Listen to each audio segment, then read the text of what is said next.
August 6, 1945. A clear summer morning over western Honshu. The air is still, visibility wide. A kind of sky that normally helps defenders, no storm cover, no chaotic weather to hide formations. In the late war, Japan has learned to read raids by their scale. Many engines, many tracks, a stream approaching like a moving front. This morning does not arrive like that. On warning nets and observation posts, the pattern looks thin. A single B-29 at altitude. Not the heavy weight of a mass strike. Not the kind of formation that announces a firestorm. Something that resembles the smaller intrusions Japan has chased for months. Weather and reconnaissance aircraft, the lone visitors that map the day's targets. Then, at 8:15 a.m., Hiroshima is struck by a light that does not behave like ordinary fire. It is instantaneous, white, absolute. A flash that seems to flatten the distance between sky and ground. A fraction later, the blast follows.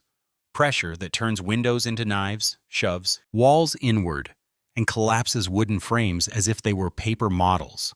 A column rises that does not roll like smoke from incendiaries. It climbs too quickly and stands too tall, spreading into a canopy that makes the horizon feel close. In the first minutes, Japan does not yet call it a new weapon. The first realization is more basic and more frightening. The normal sequence of an air raid, warning, impact, response, does not assemble in the right order. The city's systems do not bend. They snap. And when Hiroshima cannot report in the language Tokyo expects, the silence becomes the beginning of understanding. That silence pulls the war's larger context into view. By mid-1945, Japan is already living inside a continuous air war. The raids are not rare events anymore. They are part of the calendar. Sirens, shelter routines, firefighting drills, evacuation bundles. Civil life has been trained into procedures meant to buy survival in minutes. Entire neighborhoods and major cities have been burned in conventional attacks, and the nation has learned to measure catastrophe in familiar ways. Districts destroyed, casualties counted, rail yards hit, factories interrupted. The American B-29 campaign has steadily widened and intensified, sometimes high-altitude precision efforts against industrial targets, sometimes low-altitude incendiary assaults designed to ignite cities built from wood and paper. Japan's people have suffered both, and the mind adapts the only way it can, by turning the unbearable into something expected. But by 1945, Japan's ability to answer the air war is strained close to rupture. Fuel is scarce. Training time is limited. Maintenance and spare parts are under pressure. Experienced pilots are gone or scattered across too many tasks. Interceptors that can reach B-29 altitudes exist, but the ability to scramble enough of them consistently is shrinking.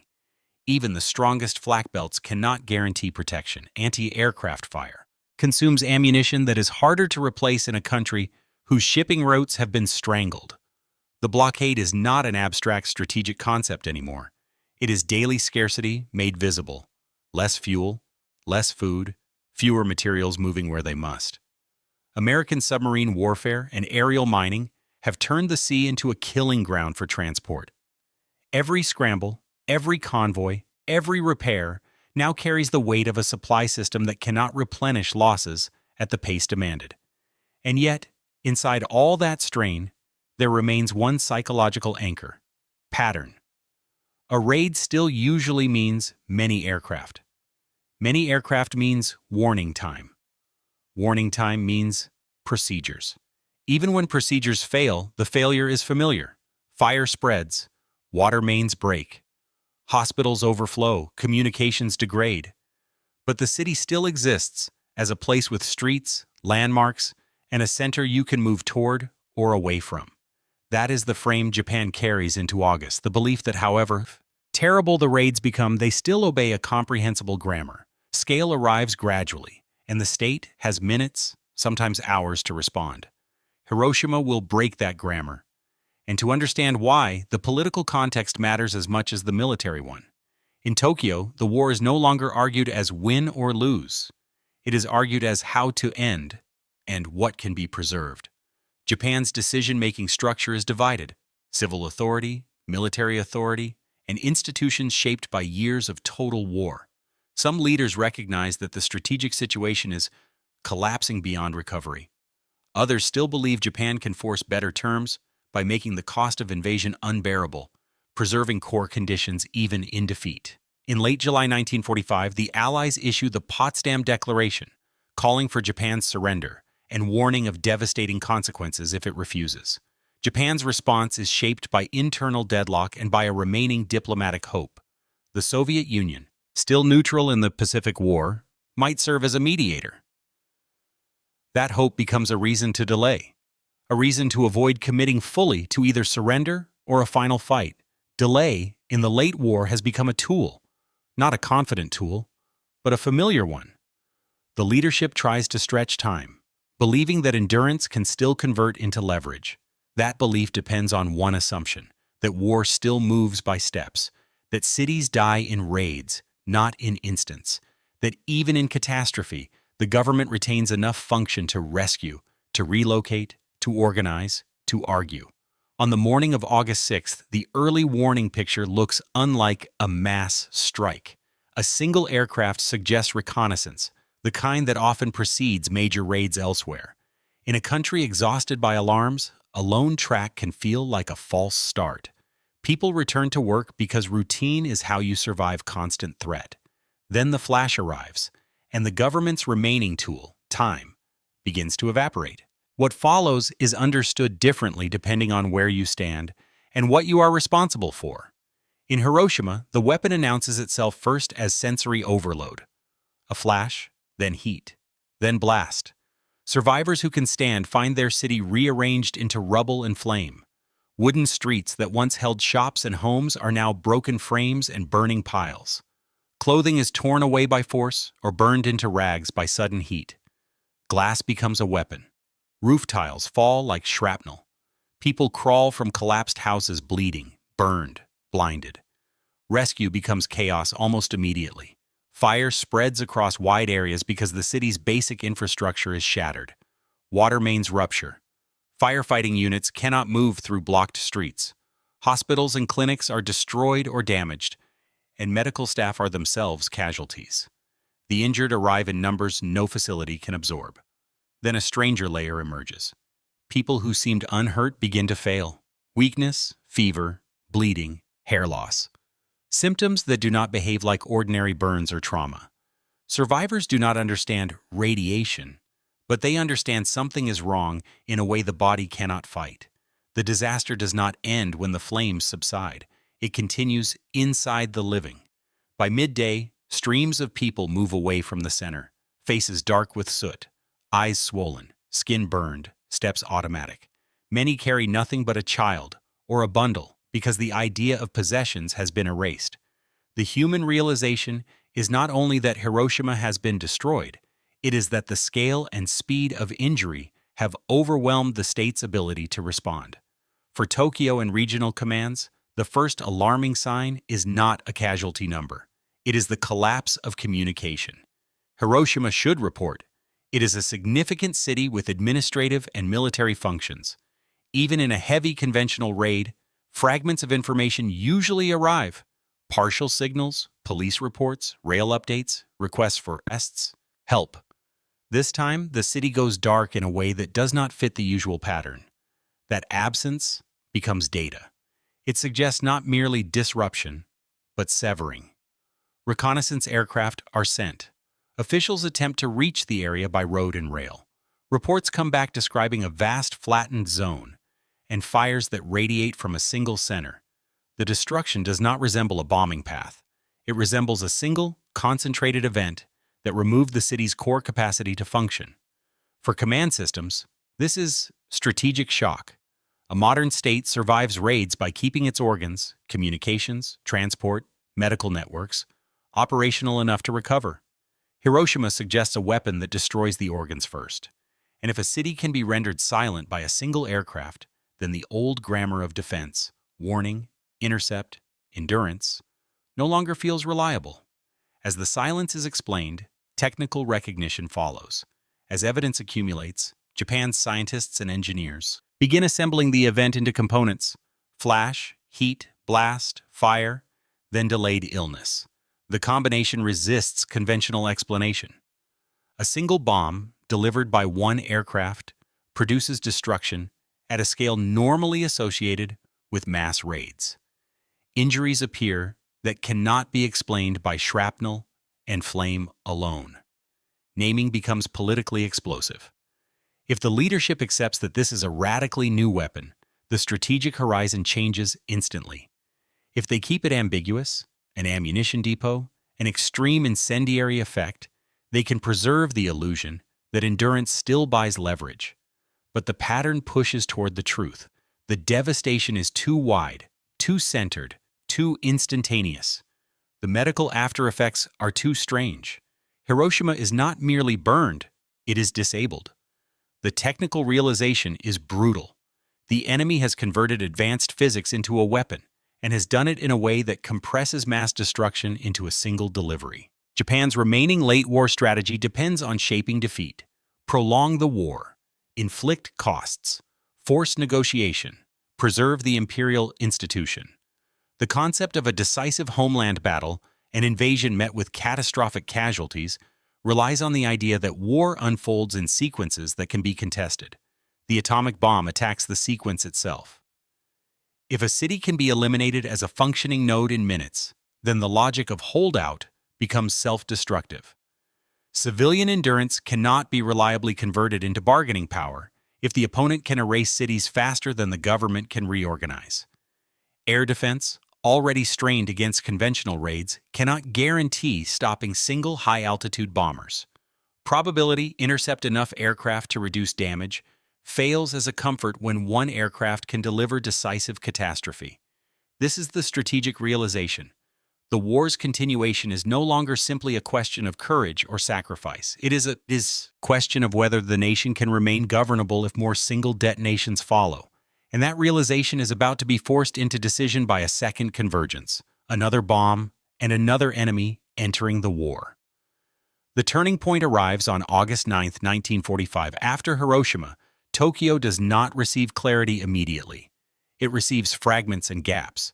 Officials argue over explanations that preserve familiar categories because familiar categories allow delay. Investigations begin. Reconnaissance confirms a vast flattened zone. Reports describe fires across wide areas and a city center rendered unusable. The injury patterns do not fit ordinary bombing. The government's dilemma is no longer theoretical. If the Americans can repeat this, then every day of continued war is a gamble with another city. Yet some leaders still cling to hope that the device is unique, that production is limited, that Hiroshima was a demonstration rather than a method. Others see the opposite. Demonstrations are shown precisely because they can be repeated. Japan is also still trying to use diplomacy as time, seeking Soviet mediation, hoping to influence terms. That hope keeps arguments alive that might otherwise collapse under the weight of Hiroshima's evidence. But Hiroshima has introduced something Tokyo cannot ignore. A weapon that does not require mass formations, that does not require prolonged raids, that can remove a city's capacity to function with one detonation. The leadership senses that the next days will decide whether the war ends through negotiation, invasion, or something even worse, serial city annihilation from the air. Then, August 9th arrives, and the war's last remaining illusions break at once. On August 9, 1945, Japan is hit from two directions. First, the strategic landscape shifts with Soviet entry into the war against Japan. The diplomatic channel Japan had hoped to use as leverage collapses. The map itself tightens. The prospect of fighting a single enemy fades. Now the state faces pressure it cannot delay through negotiation. Then comes the second atomic strike. A B-29 delivers an atomic bomb over Nagasaki at 11:02 a.m. The terrain shapes the damage differently than Hiroshima, but the message is unmistakable. Hiroshima was not a singular horror. It was the opening act of a capability the United States can repeat. This repetition is the decisive force. It collapses the argument that Japan might endure long enough to obtain improved terms through suffering. Endurance becomes liability when the opponent can remove cities one by one without warning and without mass raids. Inside the leadership, the debate turns from how to continue to what continuing now means. Not just more death, Japan has already endured catastrophic bombing, but the rapid destruction of national function, administration, medicine, transport, production, morale. Invasion is no longer the only decisive threat. The state's core can be hollowed out by a handful of aircraft and a handful of devices. The system reaches a point where deadlock can no longer protect anyone. The emperor's intervention becomes the mechanism for ending the paralysis, not as theater, but as institutional necessity. The decision to surrender becomes a decision for continuity. Preserve what can still be preserved by ending the war before more cities are erased. Japan's realization reaches its final form here. The war has entered a category where physics has become strategy. The nation can no longer shape defeat through time. What follows is not an ending that feels clean. It is an ending forced by a new kind of weapon, and by the understanding that the next flash might arrive before the state can even finish arguing about the last one. The consequences unfold immediately in the ruins and in the decision to stop. In Hiroshima and Nagasaki, the immediate aftermath is systems collapse. Medical response fails under volume and under the unfamiliar nature of injuries. Hospitals are destroyed or overwhelmed. Doctors and nurses are dead or injured. Supplies are scarce. Victims arrive burned and bleeding, but also sick in ways that do not match typical blast trauma. People who seemed survivable deteriorate.